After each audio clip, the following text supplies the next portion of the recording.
How many more residents, how many more Americans need to die or get badly hurt for this operation to end? Tonight, Minneapolis Mayor Jacob Frey speaking out in frustration about the second fatal shooting by a federal agent this month in the Twin Cities. A 37-year-old man died after a shooting involving a Border Patrol agent, spurring more protests there as well as across the country. Here in Portland, hundreds are protesting in front of the ICE facility on South McAdam. Good evening, and thank you so much for joining us tonight at 11 on your Saturday. I'm Barry Mangold. We're going to be showing you the scene here in Portland live in just a minute. But first, we got to learn more about the man who died in a hospital after being shot multiple times by immigration officers. The Department of Homeland Security says the man approached Border Patrol officers with a gun, and they shot him during a struggle to disarm him. DHS has not said whether the man pointed the weapon at agents or brandished it before the gunshots. The Minneapolis police chief said the man had a license to carry a gun. Protesters swarming that shooting scene shortly after. Minnesota Governor Tim Walz called the shooting horrific and said that he asked the White House to pull immigration officers out of the state. And again, this is the second fatal shooting involving federal officers in Minneapolis in less than 3 weeks there. 37-year-old Renee Good was shot and killed by an ICE agent on January 7th when federal officials say that she tried to run over an agent with her car. Minnesota officials dispute that claim and say the shooting was not justified.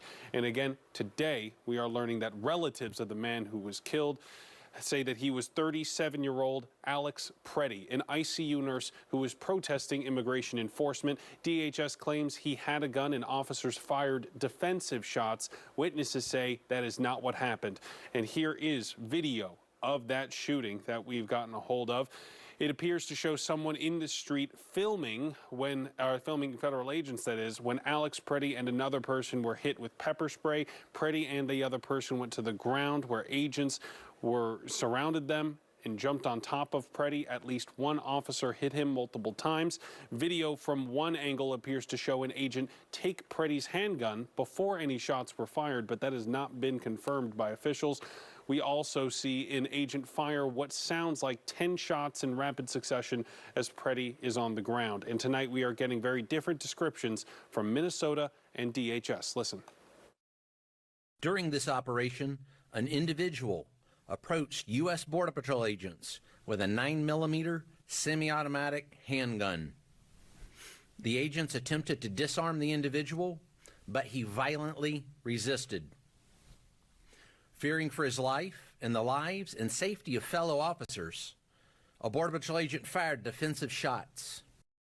I just saw a video of more than 6 masked agents pummeling one of our constituents and shooting him to death. Minnesota Governor Tim Walz insisting the state will investigate this, but DHS officials are reportedly blocking state investigators from the scene despite a court warrant. President Trump reacted to the shooting on Truth Social tonight, saying, quote, "Much of what you're witnessing is a cover-up for this theft and fraud," referring to the recent child care fraud activity in Minnesota. He went on to say, quote, "The mayor and the governor are inciting an insurrection with their pompous, dangerous, and arrogant rhetoric." His post included the picture of the gun DHS officials say was recovered from the man shot and killed. Today, he claimed, Trump did, that Governor Walz and Mayor Frey were not allowing police to protect ICE officers. Both the governor and mayor have called for federal agents to leave the state and city.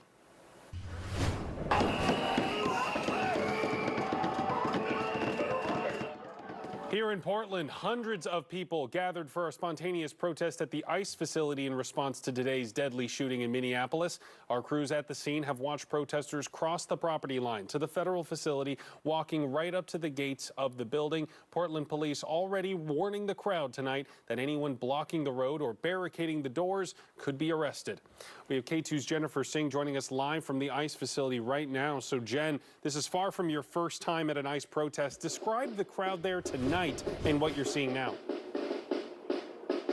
Well, Barry, the crowd has dwindled a bit. There are probably around 100 people here. We saw those numbers get up to well over 300 earlier, if we have to take a guess.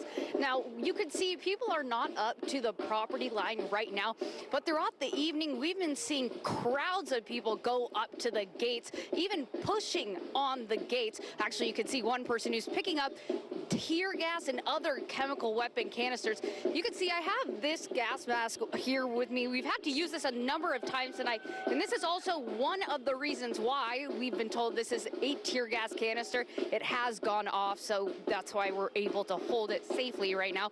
But we've seen a different approach from both protesters and federal agents tonight. Protesters have been throwing things back, once again pushing up to the gates. Normally, we've been seeing if anyone crosses the blue line, they're subject to arrest.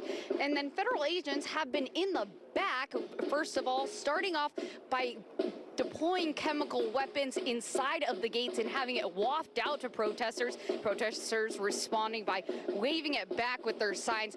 It wasn't until earlier this evening, maybe around 8 o'clock, that we first saw federal agents come out, deploy tear gas, flashbangs, pepper balls, and other chemical munitions. Now, we have not seen anyone detained this evening. Typically, like I said, once you cross that blue line, we've seen that's when people are targeted for arrest. One other thing I do want to know, we did see people earlier trying to rip off the wood of the side of the building, as well as throwing rocks and other items at the security camera to knock it down. People have been banging on the doors all day. Now, I did speak with one person who had one of these chemical weapons deployed on her, and she talked about that. Take a listen. It's disgusting. It's abysmal. It's anti-American. We have a First Amendment right to peacefully protest and to assemble. And we've been screaming. Sure, we have our little signs, but it's disgusting. It's completely un-American. We should be able to assemble in front of a federal building and give our peace of mind without being assaulted by less than lethal weapons. And like you said earlier, Barry, Portland police did mention earlier, they posted on X that anyone barricading or interfering with the gates in the entrance here could be subject to arrest. We did see one person detained by Portland police. It is still unconfirmed to us what they were arrested for, but of course we'll keep you updated with any developments. For now, we'll keep you updated with any developments also online. For now, live in South Portland, Jennifer St, K2 News. Back to you, Barry. Certainly an active scene there, Jennifer. Thank you. And local members of Congress are also responding to today's fatal shooting in Minnesota by a federal officer. Senator Jeff Merkley of Oregon saying online, quote, "Horrific, another senseless execution of a citizen by Trump's lawless federal agents. Federal agents are terrorizing communities in Minnesota, Oregon, and across the country." Washington Congresswoman Marie Gluesenkamp-Perez also responding to that shooting, saying it's unacceptable to have another needless death in Minnesota, and it's unacceptable to have elected officials and others continue to throw gas on this fire or tacitly encourage assaults on law enforcement and anyone else. The situation is un-American, and Secretary Noem needs to step down. And at a press conference today, Oregon Governor Tina Kotek said that the cruelty coming from the federal government needs to stop. She said, quote, "All immigrants are part of our community all across Oregon, everywhere." Also, she said that immigrants built Oregon and that we need to protect each other. Kotek also said that she is directing the Office of Immigration and Refugee Advancement to understand the problem on the ground. K2 is actively tracking the latest developments in this story, both in Minnesota and in Oregon. For more of our coverage, head to KATU.com. It's not going to stop unless everybody gets out in the streets.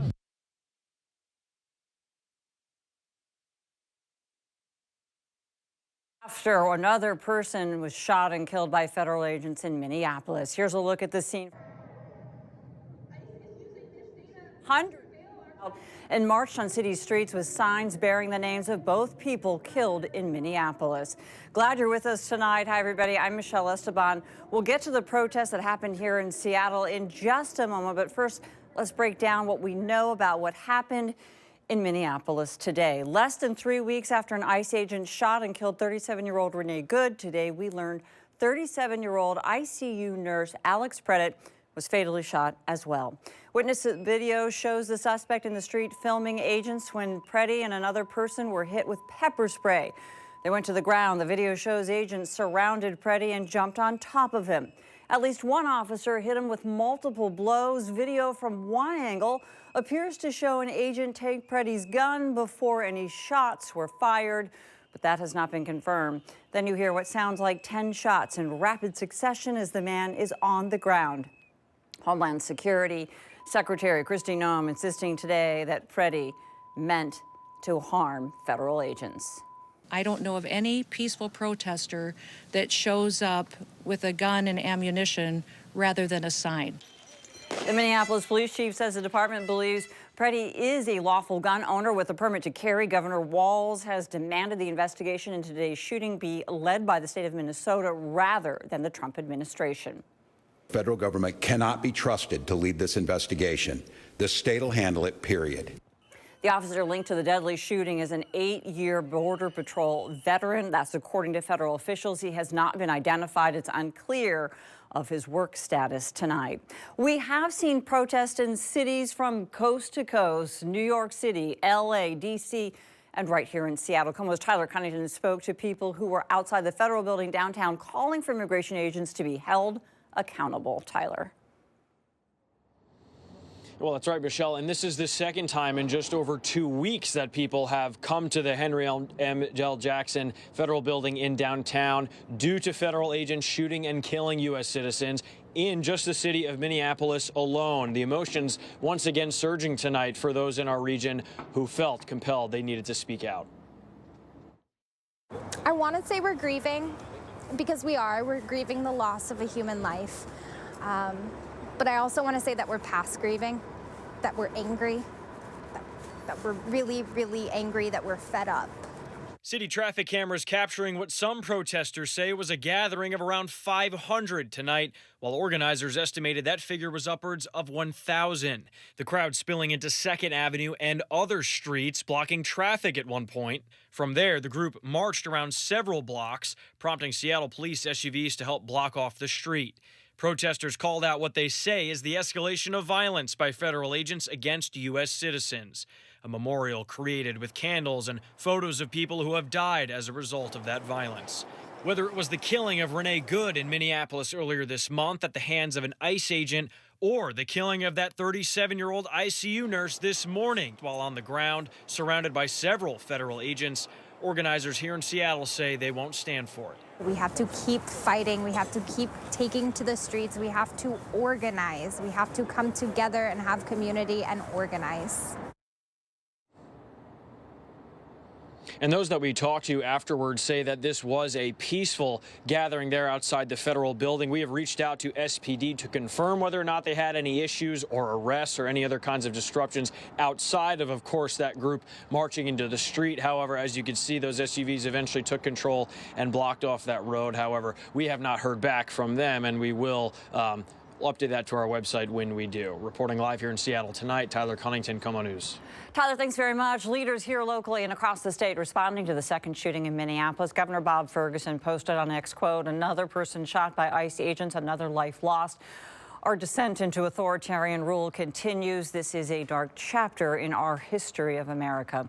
Washington Republican Party Chair, State Representative Jim Walsh, responded directly to the governor, saying, quote, "ICE agents are enforcing the law. The left is turning up the deceitful rhetoric." Senator Maria Cantwell posted this: "President Trump has crossed the line. Americans will not stand for massed armed troops roaming their neighborhoods." And one of Washington's 2 Republican representatives also condemning the shooting tonight, saying this in a post: "I'm disturbed by what I've seen from today's video from Minnesota. It's critically important that the American people and Congress be given a better understanding of how immigration enforcement is being handled." Also today, dozens gathered for a march and rally protesting President Trump's agenda at ICE at Fireman's Park. That was in Tacoma, happened this afternoon. This event was planned before today's shooting, but only intensified the feelings of protesters that we spoke to.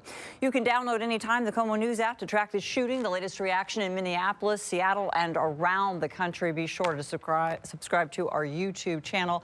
We'll post the latest on our KOMO News app, and we do put extended interviews on the KOMO YouTube channel.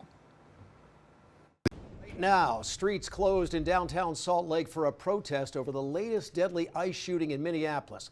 Thanks for joining us. I'm Brian Malahi. And I'm Mika Miyashima. People gathered and marched near Salt Lake's federal building. They're out there now calling for accountability and an end to ICE. Our Christian Sita is live downtown for us. Christian. Mika, Brian, now that protest is still continuing this evening. Now, I do want to show you what we're seeing here on State Street. You can see plenty of protesters. Looks like there's hundreds of people holding signs, marching and chanting. Now, this started just before 3 p.m.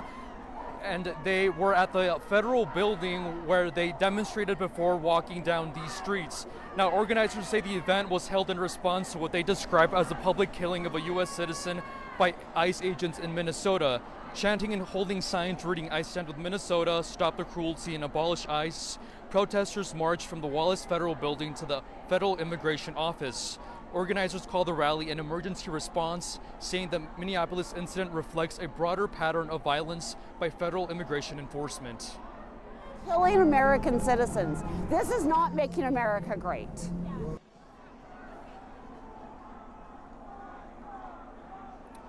Now, as you can see, the protest is still going on. It's been pretty peaceful so far. And again, they did march from the federal building to the field immigration building here in Salt Lake City.